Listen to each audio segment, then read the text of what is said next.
Hello, everyone. Welcome to today's talk. We have a very, very special guest today, and I couldn't be more pleased. In thinking about an introduction for him, I quickly realized there's nothing that's going to beat his own words. So I'm going to share a couple of snippets from his writings over the years. And as I do so, think about, what would be your guess when he wrote them? So here's one. The bottom line is that many of the investors setting the prices in today's markets don't care about valuation. I get no sense at all that the analysts and portfolio managers backing the large cap growth stocks and internet high flyers can imagine prices at which there would be mere holds or, heaven forbid, sells. When do you think this was written? 1980. This was 99. So, yeah, there's something to say about the timeliness of what our guest writes. And here's one more. This is from the last 10 years. In the end, buyers took out the biggest mortgage possible given their incomes and prevailing interest rates. Such mortgages would land them in the houses of their dreams and will leave them there as long as conditions did not deteriorate, which they invariably do. Any way you slice it, standards for mortgage loans have dropped in recent years and risk has increased. Logic-based? Perhaps. Cycle-induced and exacerbated? I'd say so. Certainly, mortgage lending was made riskier. We'll see in a few years whether that was intelligent risk-taking or excessive competitive ardor. When was this? 2005. This was 2007. And we are a few years from there, and we've seen what happened. So I'm sure all of you want to know what's on our guest's mind today. And we are so fortunate that he's here with us in person. So without any further ado, ladies and gentlemen, please join me in welcoming the one and only Howard Marks.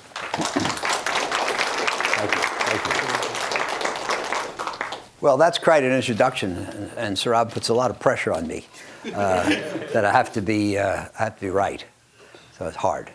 But I'm really excited to be here. I want to thank Saurabh for setting up this event, and he's worked very hard to make it go well for you and for me, and I hope it'll be fun for all of us.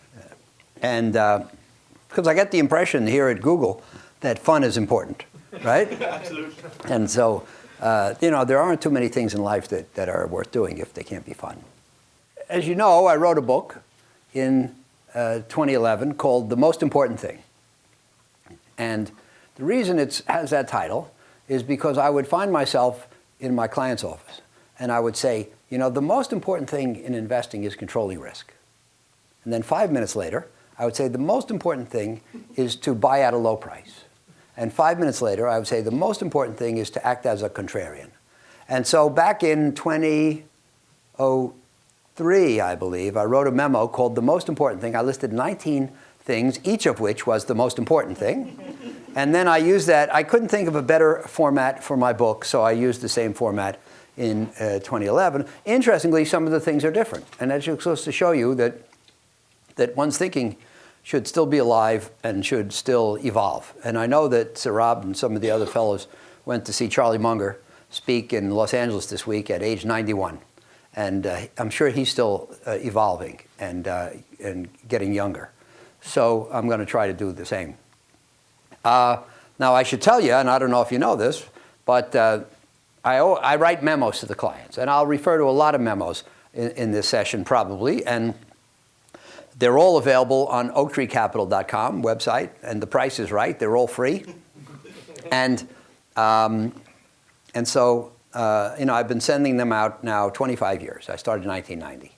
And I got a letter from a guy named Warren Buffett in 2009 or 10. And he said, if you'll write a book, I'll give you a quote for the jacket.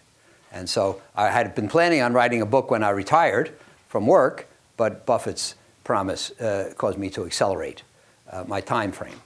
And what the book is who here has read it?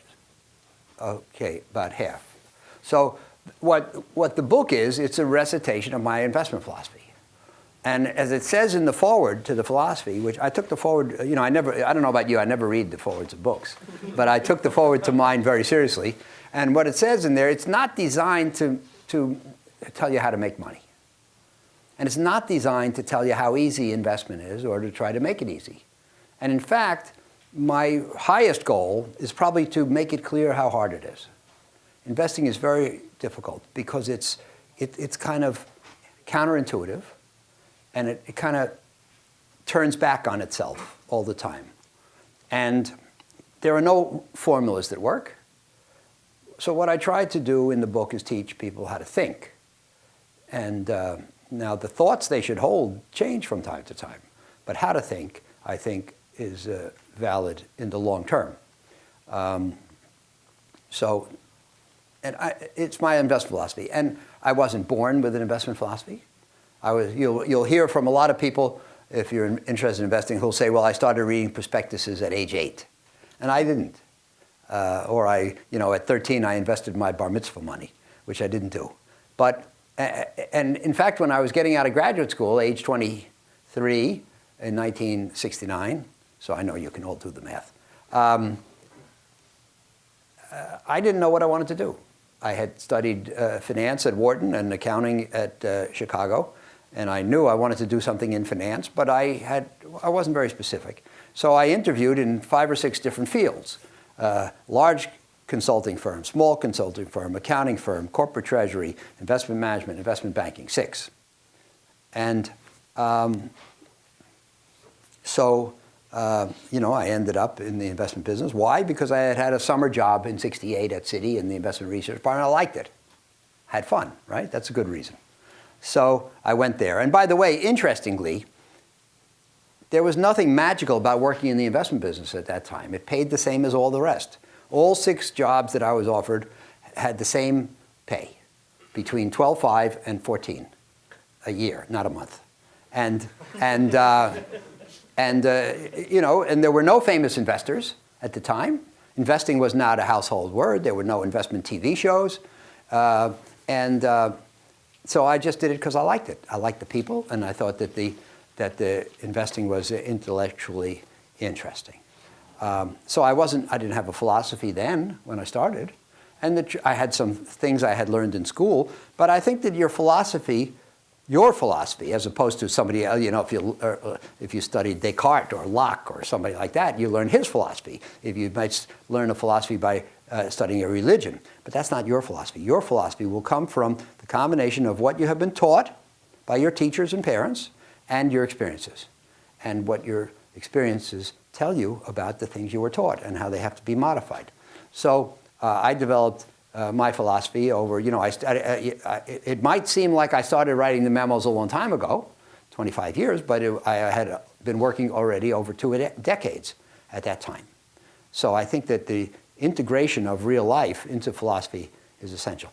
Now, I prepared a few slides for today, and basically the slides are here to illustrate where the philosophy came from. Talk to you about some of the foundations and roots. So I call it Origins and Inspirations, and I hope you'll find it interesting. So, first of all, not in order chronologically, but hopefully in order to try to make something intelligible. Fooled by Randomness by Nassim Nicholas Taleb. Now, who here has read that? All right, more people than have read my book. And I think it's very important.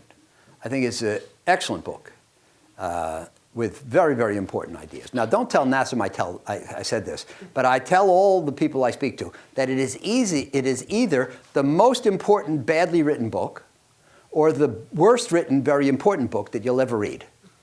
I think it's not very clear, and I think it's not, maybe there's no attempt to make it clear. But I think a lot of the ideas are very important and even profound, in my opinion. So among other things, and the basic theme is that in investing, there's a lot of randomness. And if you look at investing as a field without randomness, where everything is determinative, you'll get confused. because you will not draw the proper inferences from what you see. For example, just a brief example, you see somebody and they report a great return for the year. The scientist who thinks that the world, that the investment world runs like the world of physics might think, well, great return, that means the guy's a great investor. But in truth, it might be somebody who took a crazy shot and got lucky. Why? Because there's a lot of randomness in the world. When I went to Wharton, 1963, the first book I remember learning was called Decision Making Under Uncertainty by C. Jackson Grayson, who became, as I recall, America's first energy czar. And I learned a couple of important things from that book. Number one, that you can't tell from an outcome whether a decision was good or bad. It's very important. Most people don't understand this. Totally counterintuitive. But the truth is, in the real world where there's randomness at work, I mean, if you build a bridge and it falls down, then you must assume that the engineer made a mistake, that it was a bad decision to build the bridge that way. But in the real world of where there's randomness, good decisions fail to work all the time. Bad decisions work all the time. The investment business is full of people who are, quote, right for the wrong reason. Made a bad decision, it didn't work out the way they thought, but they got lucky, and they were bailed out by events. So this is very important, and this is the basic theme of Fooled by Randomness, Taleb's first book. Since then, he has written the Black Swan, which became more famous, but I don't think it's as good a book. And he's written a book called Antifragile. And that one didn't get famous. But I think that this book is something everybody should read it if you have an interest in numbers, investing, and how the world works. So it's, as I say, the book is all about the role played by luck. And basically, even if you know what's most likely, many other things can happen instead. This is very, very important. We talked earlier at lunch about what's the most important lesson you can draw. Well, of course, I'll never say most important to anything, but one very important lesson for you to learn is that you should not act as if the things that should happen are the things that will happen. Again, in the world of the physical sciences, you can probably bet that that's true. And the electrical engineer knows that if he turns on a light switch over here, the light will go on there every time, because it's subject to physics, not in the world of investing. And so for every possible phenomenon, there is a range of things that can happen.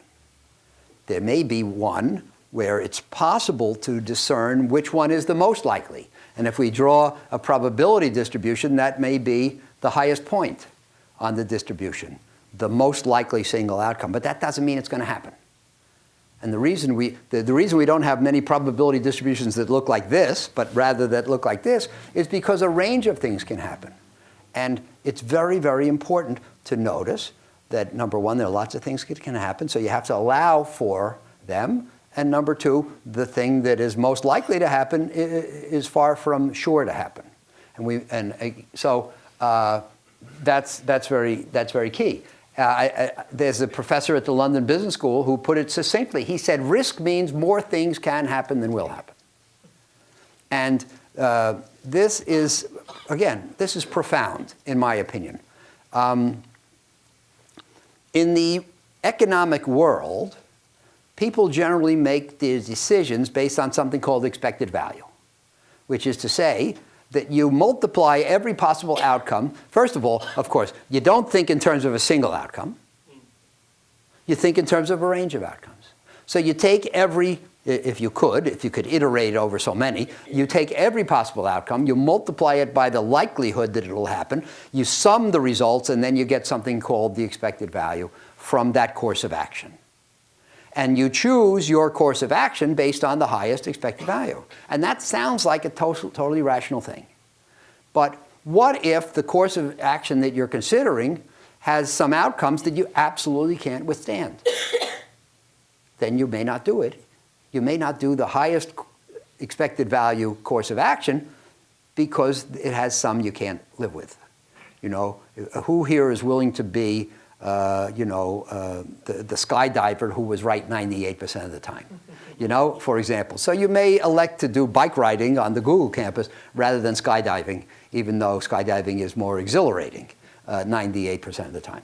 Anyway, so the point is, as I lived my life from learning about Dimson, learning about Taleb, from learning from my own experience, I realized that should does not equal will. Lots of things that should happen fail to happen. And even if they don't fail to happen, they fail to happen on schedule. So the thing that the economist or the financier thinks should happen this year may happen in 3 years. You got to live 3 years to see it happen. One of my favorite sayings is, never forget the 6-foot-tall man who drowned crossing the stream that was 5 feet deep on average. We can't live by the averages. We can't say, well, I'm happy to survive on average. We got to survive on the bad days. You got to survive, and if you're a decision maker, you have to survive long enough for the correctness of your decision to become evidence. And you can't count on it happening right away. I always remind people, overpriced is not the same as going down tomorrow. And if you bear that simple truth in mind, I think it helps. So Taleb and the role of luck, very important. Then John Kenneth Galbraith. John Kenneth Galbraith, for those of you who are not familiar with ancient history, was an economist, American economist, died around 05, I think, maybe a little after, and at the age of about 98. And he was one of my favorites. He was a little on the left side. He was, somewhere between free enterprise and socialism, but he was what we call a liberal in the days when it was okay to say that word. But he was very, very smart, and he was not famous as an economist, but he played a lot of roles in government, and he was a diplomat. But he wrote some very good books, and one of them is called A Short History of Financial Euphoria, and I like thin books. So, and his is thin, especially the ones he wrote in the last decade or two of his life were very thin. So I enjoyed those. But the short history is very good, and I recommend that to you. And one of the things he says is we have two classes of forecasters, the ones who don't know and the ones who don't know they don't know. Now, I don't believe in forecasts, macro forecasts. People who forecast interest rates, performance of economies, performance of stock markets. And I don't think that my efforts to be a superior investor and most other people's are aided by macro forecasts. So am I saying that the forecaster is never right? No, I'm not saying that. The forecasters are often right. Last year, GDP grew 2%. Many forecasters forecast that GDP will grow this year at 2%. That's called extrapolation. And usually in economics, extrapolation works. Usually the future looks like the recent past. So usually the people who forecast a continuation of the current are right. The only problem is they don't make any money. Because let's take the economy. Most people forecast 2 something for this year. A growth rate of 2 something is cooked into the prices of securities today. If the growth rate turns out to be 2 something, everybody who forecasted that will be right, but security prices will not change much because that 2 something growth was anticipated and discounted a year or 2 ago. So all those people who are right won't make any money. Our forecast, so that's a correct. So most forecasts, extrapolation works all the time. Forecasts that are extrapolations work all the time, but they don't make any money. Logically, am I saying that forecasts never make any money? No. The forecasts that make money are the forecasts of radical change.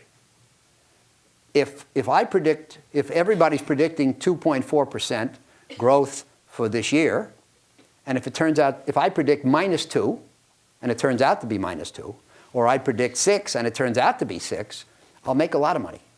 So forecasts which are not extrapolations, forecasts which are radically different from the recent past, are potentially very valuable if they're correct. Of course, they're not of any value if they're incorrect. And if they're incorrect, they'll cost you a lot of money. If everybody else thinks it's going to be 2.4 and you predict 6 and it turns out at 2.4, you're probably going to have taken the wrong investments and lost a lot of money. So deviant forecasts, which turn out to be right, are potentially very valuable, but it's very hard to make them. It's very hard to make them correctly. It's very hard to make them correctly consistently. And somebody at lunch mentioned an early memo I wrote called The Value of Forecasts. And in one of, there was the value of forecasts, and then there was value of forecasts 2, I think, right? And in one of those, I reviewed the recent history of the Wall Street Journal poll. Every 6 months, the Wall Street Journal publishes the results of a poll of economists. And on GDP growth, CPI, value of a dollar, the price of oil, whatever it might be, a bunch of phenomena. They do it consistently. And they ask like 30 people consistently over time. And so it shows basically that most of the time, when people get it right, it's because they predicted extrapolation and nothing changed. Once in a while, something changes radically, and invariably somebody predicted it. But the problem is, if you look at that person's other forecasts over the years, you see that that person always made radical forecasts and never was right any other time. So of course, if you're getting your information from a forecaster, the fact that he was right once doesn't tell you anything. You wouldn't, the views of that forecaster would not be of any value to you unless he was right consistently. And nobody's right consistently in making deviant forecasts. So the bottom line for me is that forecasting is not valuable. And that's something that my experience has told me. So we don't know what's going to happen, and randomness will play a big role in what happens. And randomness is, by definition, unpredictable. Number 3, The Loser's Game by Charlie Ellis. This is very interesting. Anybody here know the name of the company TRW? Few people. TRW used to be a big conglomerate, and now it's known primarily for credit scores. And there was a guy named Cy Ramo. He was the R. It was Thompson, Ramo, Woolridge, and he was the R in TRW, and very smart. And Cy Ramo wrote a book, and it was about winning at tennis. Who here plays tennis? Okay, this is good, because as I go around the world now, very few people play tennis anymore. But what Ramo said is that there are 2 kinds of winning tennis players. If you look at Pete Sampras or Nadal or Djokovic, how do they win? The winning champion tennis player wins by hitting winning shots. He hits shots that the opponent can't return. They're either so well placed or so strategic or so fast and hard that the opponent can't return them. And if Nadal hits a shot which is not a potential winner, then his opponent can probably put it away because it doesn't have enough difficulty on the ball. So the championship tennis player wins by hitting winners. You play tennis, right? How do you win? Do you win? Sometimes. How do you win? If I win, it's by not hitting it out. That's right. The amateur tennis player, like him and me, we win not by hitting winners, but by avoiding hitting losers. And we believe that if we can just push it back 20 times and just get it over the net 20 times, our opponent can only do it 19. We believe that we'll outsteady him, outlast him, and eventually he'll hit it into the net or off the court. We'll win the point. But we'll win the point without having hit a winner. So there are obviously two styles of tennis. And so the same is true for investing. And so Charlie Ellis wrote an article called The Loser's Game. And he said he thought that in investing, so championship tennis is a winner's game. It's won by winners. He thought amateur tennis is a loser's game. It's won by the people who avoid being losers. He thought that Charlie thinks, or thought, that investing is a loser's game. And so the best way to win at tennis is at investing is by not hitting losers. Now, I believe also that it's a loser's game, not as much as Charlie believes, and not for the same reason. Charlie believes that investing is a loser's game because the market is efficient and securities are priced right. I believe there are inefficiencies. I just think it's hard to consistently take advantage of them, and you have to be an exceptional person to take advantage of them on a consistent basis. And the reason that the pro can go for winners is because he is so well schooled and practiced and steady and talented that he knows that if he does this with his foot and this with his hip and this with his elbow and this with his wrist, that the ball will go where he wants. He doesn't worry about miscues, wind, sun in his eyes, distraction. He's so well schooled. And in fact, in scoring tennis matches, they keep track of something called unforced errors. And the reason they keep track of them is because there are so few. The pro doesn't make a lot of unforced errors. We make unforced errors all the time. And so in order to survive, we have to avoid them. So the point is, if you're going to be an investor, you have to decide, am I good enough to go for winners?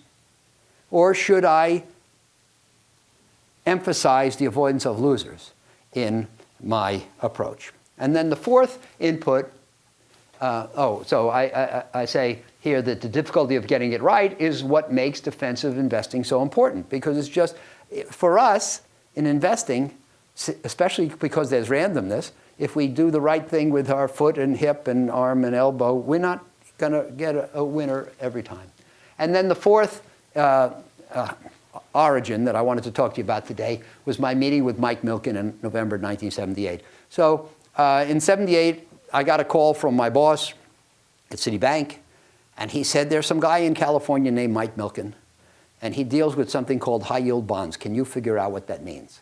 Because one of our clients had asked for a high-yield bond portfolio, and in that day, nobody knew about it. It was unknown. And so I met with Mike in November of 1978. He came to see me at Citi in New York. He was looking for clients. He was just starting off in the high-yield bond industry, and it was a great meeting. And he explained to me that if you buy AAA bonds, there's only one way to go. AAA bonds are bonds that everybody thinks are great. Their companies are making a lot of money. They have prudent balance sheets.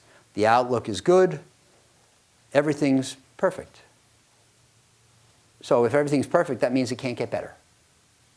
And if it can't get better, that means it can only get worse. It doesn't have to get worse. But if there is a change, it's going to be for the worse. And if you've bought a bond on the assumption that it's perfect and it gets worse, then you lose money.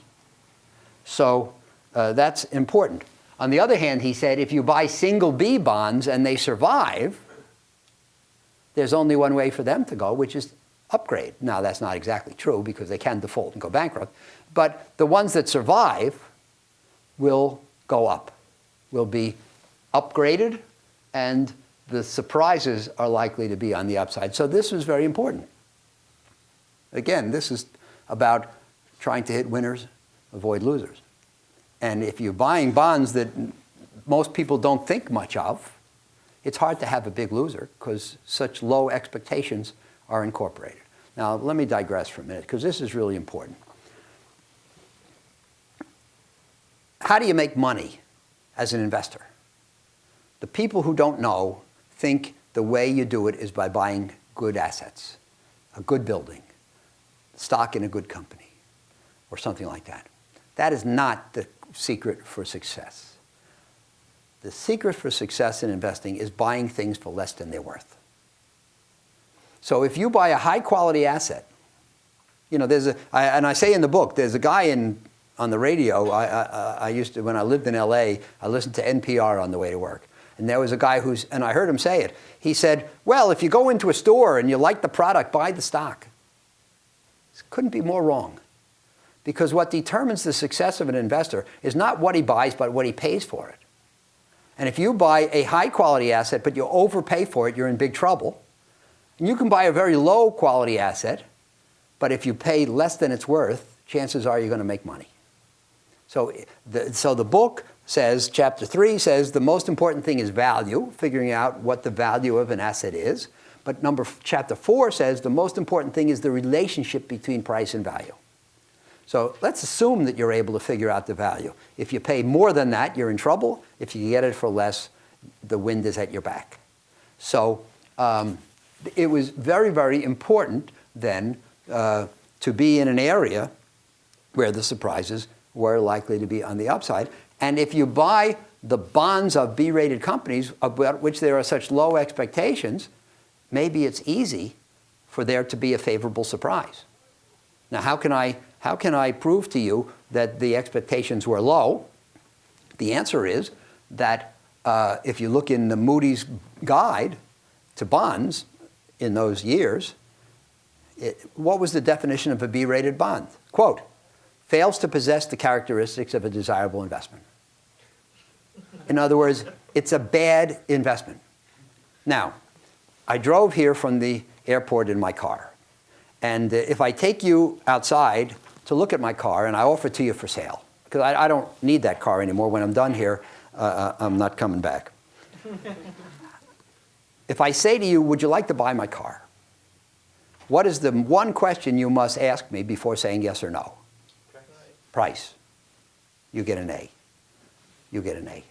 So, in other words, it's a good buy at a certain price. It's a bad buy at another price. Moody is now saying that B-rated bonds are a bad buy without any reference to price.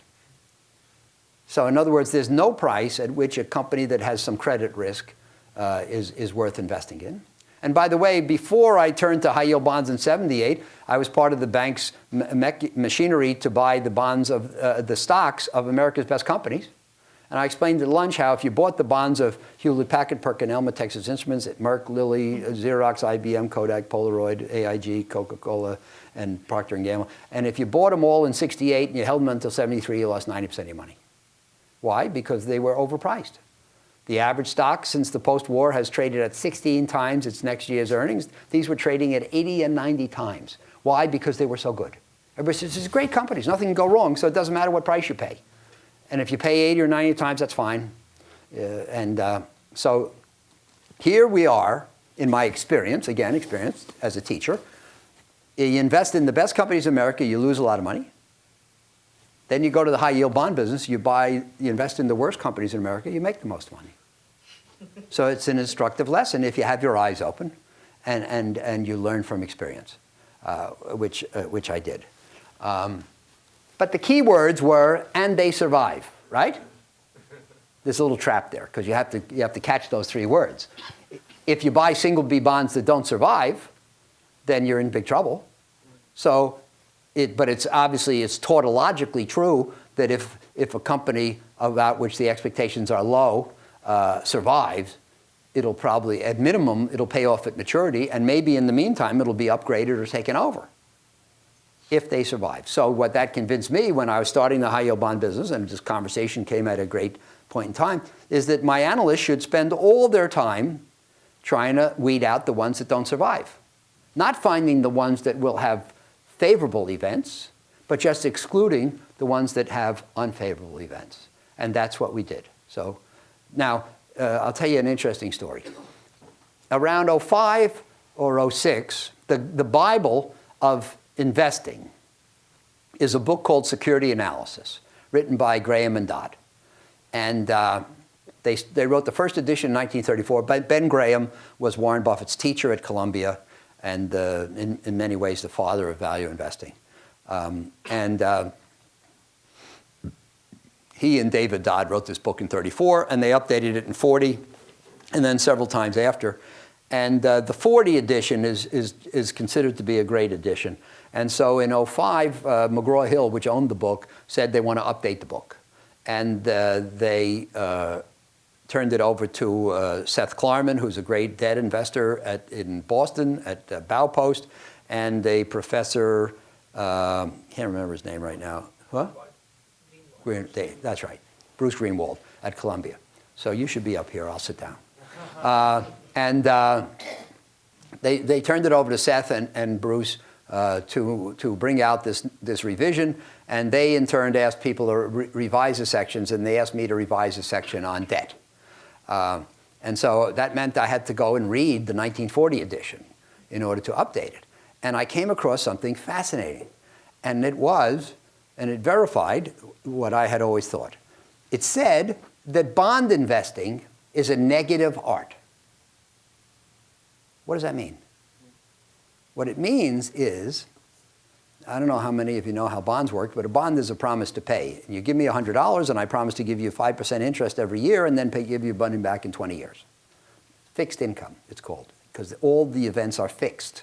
The contract is fixed. The return is fixed, assuming the promise is kept. So all 5% bonds that pay will pay 5%. No will pay 6, none will pay 4. All the ones that pay will pay 5%. What does that mean? It means it doesn't, of the ones that pay, it doesn't matter which ones you buy. I'm going to like this one. I like that one a lot. That pays 5. I like that one. That pays 5. It doesn't make any difference. You're not going to be a hero by choosing among the bonds that pay. The only thing that matters is to exclude the ones that don't pay. So if there are 100 bonds, 90 will pay. They'll all pay the same thing. It doesn't matter which of the 90 you choose. The only thing that matters is excluding the 10 that don't pay. Negative art. The greatness of your performance comes not from what you buy, but from what you exclude. So I thought that was very useful. I should have that up here too. But anyway, so that Milken was my fourth input.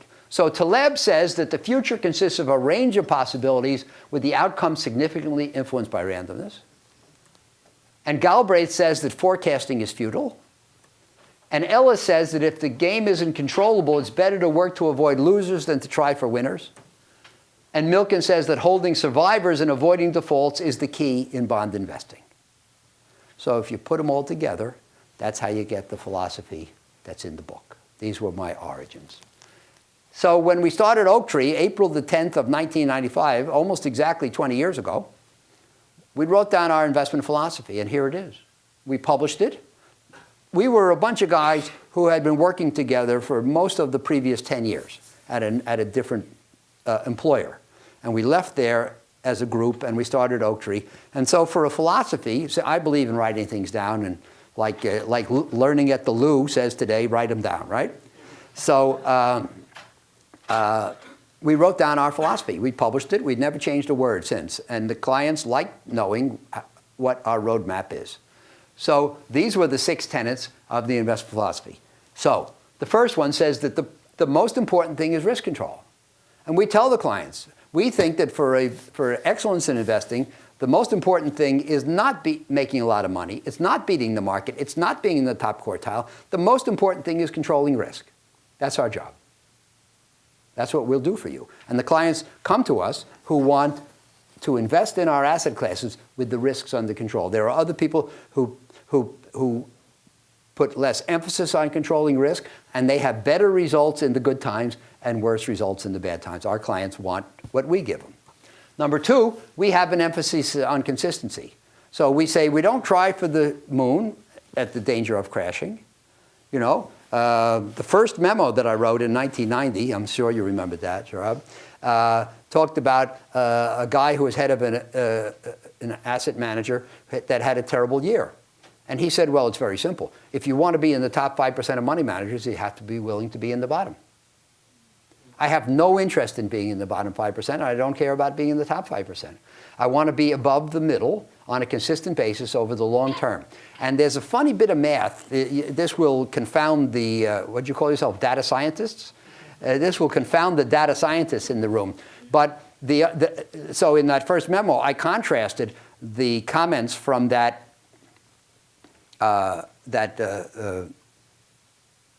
money manager with a comment from one of my clients who told me, right about the same time, it was the juxtaposition that caused me to write that first memo. He told me that for the previous 14 years, his pension fund had never been above the 27th percentile or below the 47th percentile. So it was solidly in the second quartile every year for 14 years. So let's see, 27, 47, the average of that is 37, right? What percentile do you think that fund was in for the whole 14 years? 4. And if you think about it, it's really almost mysterious. Why the 4th, not the 37th? And the answer is that when people blow up, they really blow up. And so we said we want consistency. We want to be a little bit above the middle all the time. Maybe we'll pop up to the top in the years when the markets are terrible and our risk control is rewarded. But we think that over a long period of time, we'll be very respectable that way, and our clients will have an absence of bad experiences, which I think for them is very important. So then, macro forecasting is not critical to investing. We do not make our decisions based on macro forecasts, as I explained to you. We all have opinions. Our official dictum is that it's okay to have an opinion, you just shouldn't act as if it's right. And I think this is very important. You know, Mark Twain said, it's not what you don't know that gets you into trouble, it's what you know for certain that just ain't true. And so we try to avoid holding strongly to those macro opinions. And finally, we don't do a lot of market timing, which is very, very hard to do. We do long-term investing in assets that we think are underpriced. So that's the Oaktree philosophy. You can see how the origins and inspirations that I went through fit into that. And in fact, it's all distilled in our motto, which says that if we avoid the losers, the winners take care of themselves. And if we can make a large number of investors and just weed out the problems, then we'll have, just think of the bell-shaped curve. We'll have a lot that do okay, and an occasional one which is exceptional, if we can weed these out. So a lot of money managers go into the clients and say, we will get you in the top quartile, into the great right-hand tail. I think it's hard to do on a consistent basis. And if you aim for the right-hand tail and you miss, you end up in the left-hand tail. What we say is, we'll just lop off the left-hand tail. And if we can do that successfully, and we pretty much have, then what'll you have? Okay, good, very good, great, terrific, but no terrible. The average will be very good. And that's basically what we've had. So lastly, I'll just leave you with what I consider my 3 greatest adages, not mine, but the ones I've encountered over my career and that have been the most helpful. And they're all used in the book. First of all, what the wise man does in the beginning, the fool does in the end. In every trend in investing, it eventually becomes overdone. If you find an asset which is cheap and buy it, that's great. If everybody else figures it out that it's cheap, then it'll go up. Then people see that it's rising, and more people jump on the bandwagon, goes up, up, up. And the last person to buy it is a fool, and the first person to buy it is a wise man. It's the same asset, just at different prices. And as people say, first the innovator, then the imitator, then the idiot. So that's another way to look at this adage.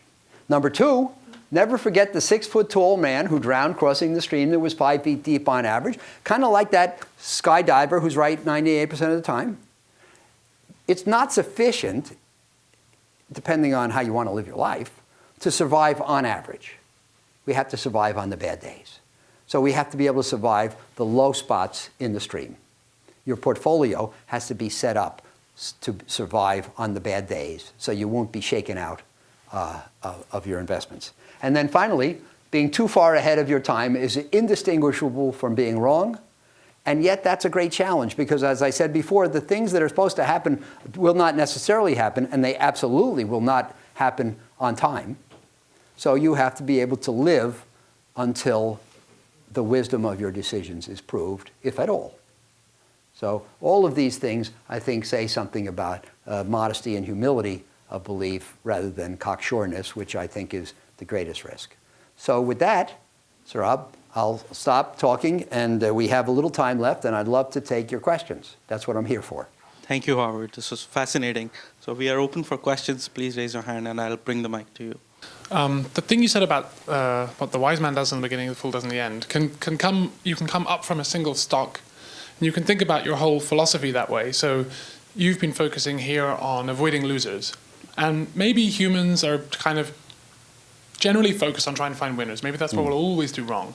But if everybody in the world is trying to avoid losers, maybe the wise investor now shoots for the winners. Do you know what I mean? Sort of self-balancing. Sure. Well, number one, I don't think that we have to worry about everybody becoming too prudent or too wise, because we're talking about human nature. Charlie Munger, the boys went to see Charlie Munger this week. One of the great quotes that Charlie gave me was from the philosopher Demosthenes, who said, "For that which a man wishes, that he will believe."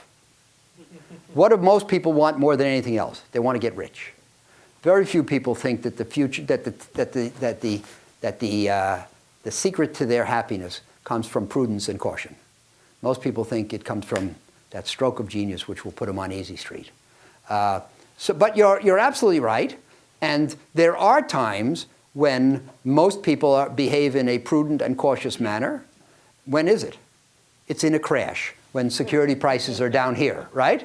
That's the time to turn aggressive and buy. So Buffett says, the less prudence with which others conduct their affairs, the greater the prudence with which we must conduct our own affairs. And there are times when we should turn aggressive, and that's when everything's being given away. So you said that you do not predict, you did not make any macro forecasts, right? But actually, the macros can affect companies in a lot of ways. Like, I mean, if you have interest rate like 30%, I mean, 99% of the companies will be gone, or something like that, right? So how do you even make an investment? Okay, so now I know I'm not coming back to Google anymore because the people are too intelligent. Because this is one of the great traps.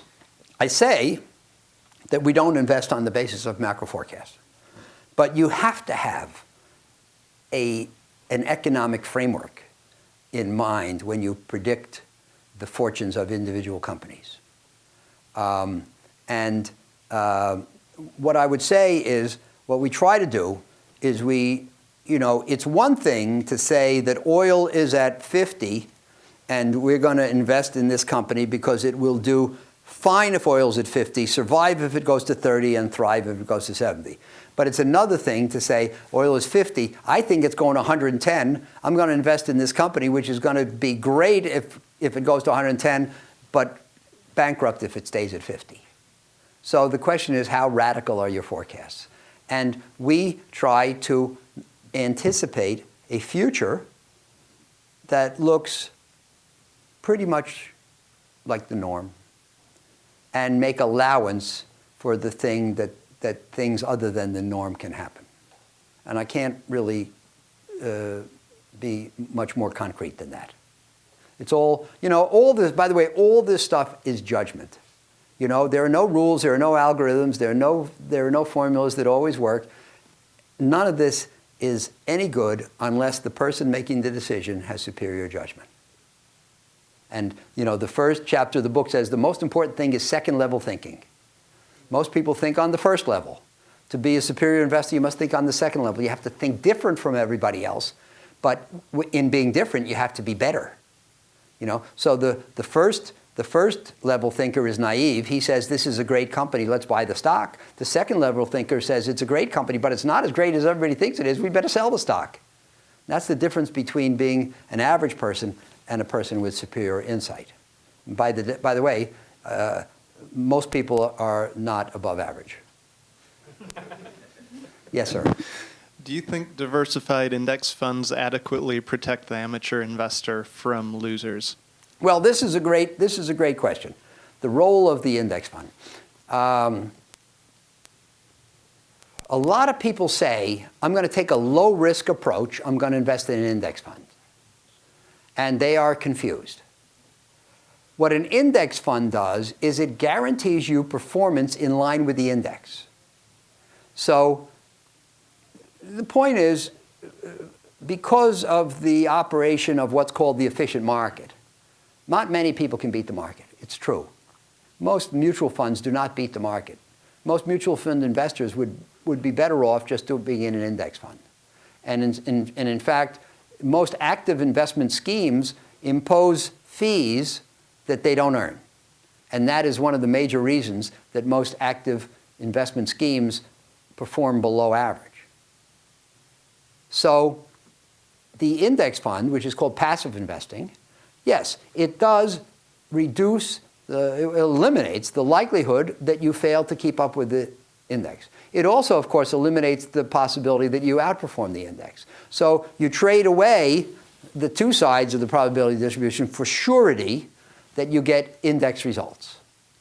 So, but it doesn't eliminate the risk of the investment. It eliminates the risk of deviating from the index. What you have to keep in mind is that the index fund investor loses money every time the index goes down. Why? Because there's no value added to keep it above. So, by the way, index investing is a fine thing for the average amateur investor. Because the average amateur investor, number one, can't beat the market. Number two, can't find anybody or hire anybody who can beat the market. But the only thing is, he shouldn't think that it's a riskless trade. It's, you eliminate what we call benchmark risk, but you retain the risk of the underlying assets. Oh, sorry. So you've been through one or two of these business cycles, Yes. I guess, and with the availability of information and with the number of books being written about this subject, about value and proper investing and how many managers don't beat the market, do you think the average investor is doing anything different than they were 20 years ago? Well, look, I think there's a minor movement toward indexation.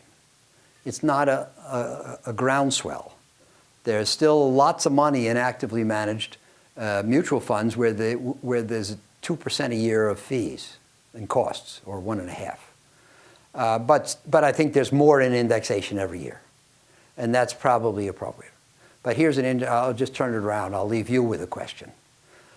Why can't people beat the market?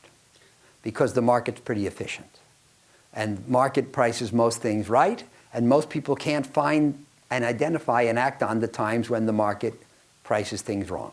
That's why most people can't beat the market. That's what I learned at the University of Chicago, and I think it's pretty true. So the reason for the inability to beat the market is the market's efficiency. The market's efficiency comes from the concerted efforts of thousands of investors who are trying to find the bargains. What happens when they stop trying? So when the interest in active investment declines because people give up on it and turn to passive investing, and all the analysts quit studying the companies, then prices resume their deviation from intrinsic value, then it becomes possible to beat the market again. So it's really paradoxical, and I would say counterintuitive. But I don't think we're close to that day. But in theory, there comes a day when so little attention is being paid to active investing that active investing starts working again. Yes, sir. Thanks, Howard, for coming for the talk. So you talk about the difference in value and the price. The other dimension is time. So how do you estimate the time taken to that bridge to close? You never do. You never know. See, what he's saying, I mean, again, it's a very good question. And what we want to do is we want to find things where the intrinsic value is here and the price is here. And so his question is, how do we estimate the time that it's going to take for the gap to close? And the answer is, there's no way to say. On occasion, there are what we call catalysts. And one catalyst would be the pending maturity of a bond. If a bond is going to mature in 2012 and it's selling at 60 because most people think it's going to go bankrupt, but we think it's going to pay off and at maturity, then the date of the existence of a maturity date is going to force the convergence of price to value. Another catalyst today is all these activist investors.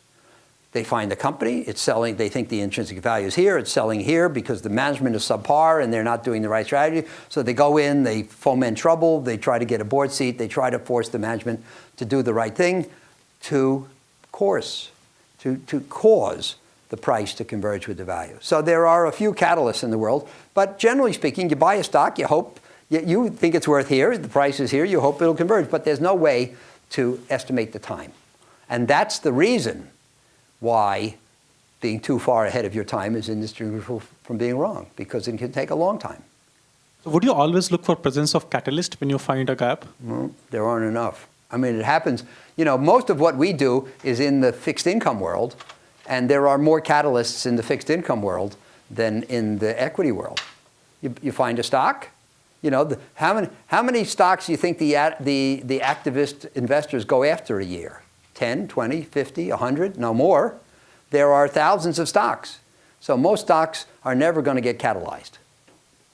Curious if you could tell us what it was like when you were out raising money for Oaktree in the early days. I would imagine that today some clients are skeptical, but I would imagine that was it a lot different for you back then? And well, by the time we started Oaktree, it wasn't that hard because we had a reputation. But when when I started raising money for our strategies, 1978 junk bonds, 90% of investment organizations like Google had a concrete rule against any bond investing below A or below investment grade, which is triple B. And of course, Moody's said it's an imprudent investment. So that was very, very hard to overcome. But what you have to do is you have to find a few people. You see, you have to find a few people. You have to go say to them, you should do this because nobody else is. Because nobody else is doing it, it's languishing cheap. You make no money doing the things that everybody wants to do. You make money by doing the things that nobody wants to do, who then turn out to have value. And if you say that message to 100 investors in the beginning, maybe 10 jump on board. After it works for a while, then the rest come on, like the screen says. But hopefully not too extreme. But the point is, it was very hard in the beginning. And, in certain foreign countries, it was even harder because in certain foreign countries where the thinking is a little more narrow than American thinking, I always thought that if I go into somebody's office, I say, you should do this because nobody else is, they'd call the man in a white coat to take me away. They don't understand. I think that Americans semi-intuitively understand the value of contrarianism and of being a maverick. But in many countries, they just don't get it. So that's an example, high yield. Now, but then we started Oaktree that was at Citi. In 85, I switched from Citi to Trust Company of the West, TCW. And in 88, we brought out the first distressed debt fund. Now, we're not investing in companies that have a risk of default. We're investing in bonds that are either in default or sure to be. And people would say, well, how can you possibly make money investing in the bonds of bankrupt companies? And we had to explain to them that if a creditor of a company doesn't get paid the interest and principal as promised, they have a claim against the value of the company. And they exert that claim in a process called bankruptcy. And in bankruptcy, to oversimplify and overgeneralize, the old owners are wiped out and the old creditors become the new owners. And if you bought an ownership stake through the debt for what? For less than it's worth, then you make money. And we've made about 23% a year for 28 years investing in distressed debt before fees without any leverage. So that's pretty astronomical. Why? Because from time to time in distressed debt, you get to buy things for less than they're worth. And in fact, because other people are fleeing from the bankruptcy, maybe you get them to buy them for a lot less than they're worth. So, it was very challenging, but if you can, and you can't convince everybody, but if you can explain the merits and tell the story clearly and concisely and persuasively, then you get some clients. And then if you get good results, then you get more clients. Thank you, Howard, for your talk. One question. Buffett in 99 said that if he was running very small amounts of money, he would be able to find lots of bargains and beat the market by 50%, and he would use the word guaranteed. I presume he meant that there are a lot of inefficiencies in the small capitalization stocks. One thing that kind of surprises me is if an analyst willing to work hard on his own, not in an institution, the world of distressed debt investing is kind of shut out, even for the value investor, filled with a lot of technicalities, and seems like the big institution has a lot of advantage there. Are there such inefficiencies that are kind of shut out to the institutions, but the small investor willing to work hard can find inefficiencies in the debt world? Well, I think that the small guy can even be active in distressed debt. He can't get enough bonds to get a seat at the creditors committee table or have a voice, but he can still find superior values.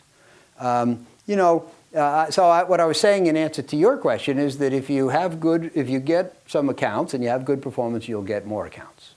So that goes a little further, because what I really say is that if you have good performance, you'll get more money. And eventually, if you let that process become unchecked, if you get more money, you'll have bad performance. And this is one of the conundrums in our business. And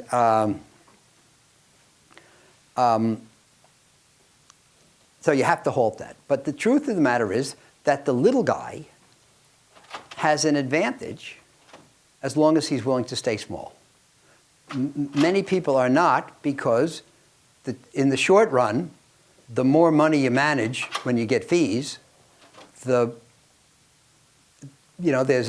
a great lure to take on more money, but you have to stop it at a point where before it starts ruining your performance. Now, for the data scientists among us, I always like to point out that if I worked at Firestone tires, and I developed a new tire, and I wanted to know how far it would go, I would put it on a car and run it until it blew up, right? That's called destructive testing. But as an investor with clients and a fiduciary responsibility, I don't have the luxury of doing destructive testing. So I can't add more. People always say to me, well, what's the limit on how much money you can invest well? And I can't find out by running into the wall. I have to stop this side of the wall. One of the interesting lessons is that if you stop this side of the wall, then you never find out where the wall really is. But that's what we have to do. And so you have to stop. And I believe that the person who has a big brain and a little money and a lot of time and exceptional insight can find great bargains. But that's a pretty daunting list. And I don't think that Buffett's guarantee necessarily extends to everybody in this room.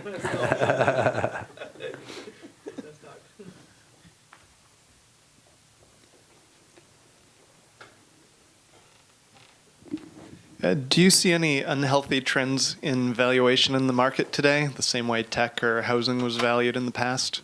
Yes, I do, because the market extends the menu, extends what we call the capital market line, extends from what's called the risk-free rate. The risk-free rate is the rate, generally speaking, on the 30-day Treasury bill. And of course, if you can get 3% on the risk-free rate, then you, in order to tie up your money for 5 years, in a 5-year treasury you want 4, and to get it 10 years you want 5, and if you can get 10 years on a government security, a 5%, then in order to go into a corporate security, which has some credit risk, you would demand 6, and to go into a high-yield bond, you demand 12, and so forth. So there's a kind of a process called equilibration, which makes things line up in terms of relative risk and return, but always pegged from the risk-free rate. Today, the risk-free rate is 0. So everything that I just named, this capital market line has had a parallel downward shift. And so before the crisis, I had, Saurabh mentioned about the fact that I turned bearish. All my money was in treasuries. All the money that I had outside of Oaktree was in treasuries. And I was getting 6.5% for 1, 2, 3, 4, 5, 6-year maturities. I was getting income and safety. Today, you have a choice, income or safety. Because the things today that are highly safe pay no income. And if you go to Fidelity, conduct an experiment. Go to Fidelity or Vanguard or a big mutual fund firm and go online and look at their menu of offerings and what is the current yield, the current net yield after fees and expenses. And you'll see that for money market and short-term treasuries and maybe intermediate-term treasuries, the yield is 0. So just think, the guy is watching the Super Bowl in his undershirt. He gets a statement from Fidelity. He opens it up, and it says, the yield on your fund is now 0. He grabs the phone. He calls the 800 number. He says, get me out of that fund that yields 0 and put me in the one that yields 6. And he becomes a high-yield bond investor. He has no idea why. He doesn't know what a high-yield bond is. He doesn't understand what the dangers are. He doesn't understand how to pick a high-yield bond manager. But he's seduced by that 6% versus 0. And all around the investment world today, people are chasing return. They don't like the low returns that are available on safe instruments. They're going for the gusto. They're going for riskier instruments, and they're doing it mindlessly. And I promised you I'd mention some memos. I forgot to do that. But if you go back, I wrote one in March of 2007 called The Race to the Bottom. And I talked about the fact that when people are, number one, eager to invest, and number two, not sufficiently risk conscious, they do risky things. And when people do risky things, the market becomes a risky place. And that's why Buffett says the less prudence with which others conduct our affairs, the greater the prudence with which we must conduct our own affairs. And that is going on now to some extent, because people can't get a good return from safe instruments. They're going into the risky ones, and they're bidding, So there's a race to the bottom. It's like an auction. Now, if you want to buy a painting at Sotheby's, there's an auction, and the painting goes to the person who pays the highest price. But in the investment world, it's a reverse auction. Well, sometimes you pay highest price, but sometimes you bid in lowest return. So there's a bond that's going to be issued by a company. I say, I demand 7% interest. And this fellow says, no, I'll take 6. And that guy says, I'll take 5. I say I want protective covenants to make sure that the company can't do things that ruins its own creditworthiness. He says, I'll do it with less covenants. And that guy says, I'll do it with no covenants. What happens? The bond is issued at 5% with no covenants. And that's the race to the bottom. And anybody who participates in that bond probably, could be making a mistake. And that's going on now. Not to the same terrible extent that it was in 06 and 07, but you got to be careful today. Oaktree's motto for the last 3.5 years has been move forward, but with caution. Caution has to be a very important component of everybody's actions today. Well, thank you very much for being with me, and I hope you enjoyed it. And when I think of more stuff, I'll come back. Thank you so much.